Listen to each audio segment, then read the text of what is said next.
Baik, di sini saya meminta ChatGPT untuk carikan jurnal Q1 tentang penetapan kadar obat asam 5 tahun terakhir.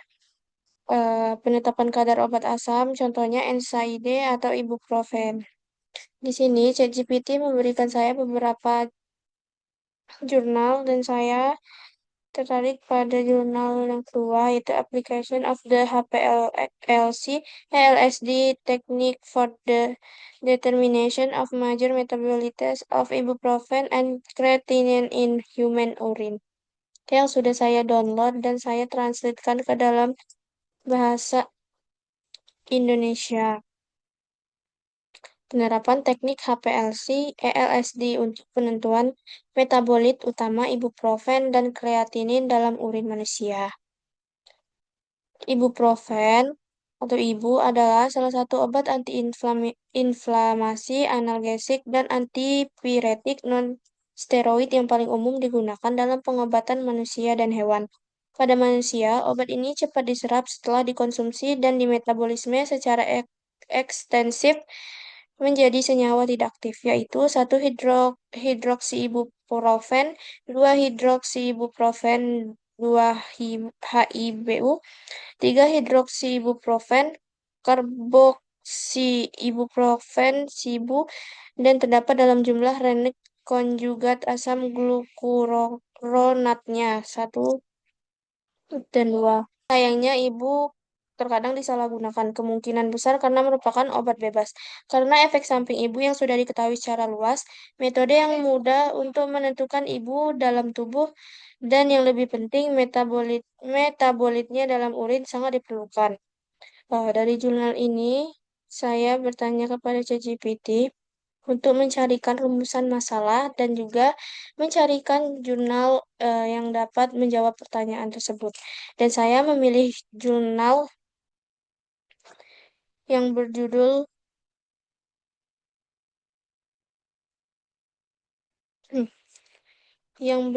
Analytical Methods for Quantification of Non-Steroid Steroidal Anti-Inflammatory Drugs in Pharmaceutical and Biological Samples, an overview of developments in the last decade, yang sudah saya translatekan ke dalam bahasa Indonesia,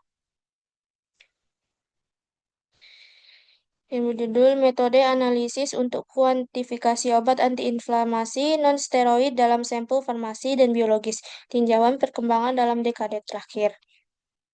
Di sini, ChatGPT memberikan rumusan masalah, yaitu dari bagian pengantar dan tujuan penelitian. Rumusan masalahnya dapat dirangkum sebagai, meskipun banyak metode ada untuk analisis ibuprofen, hanya sedikit yang mampu menentukan ibu dan metabolit utamanya secara simultan dalam urin manusia.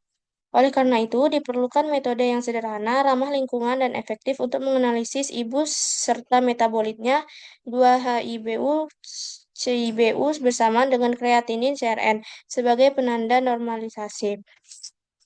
Bagaimana mengembangkan metode yang sederhana, ramah lingkungan, dan efektif untuk menentukan ibuprofen bersama metabolit utamanya, serta kreatinin secara simultan dalam urin manusia.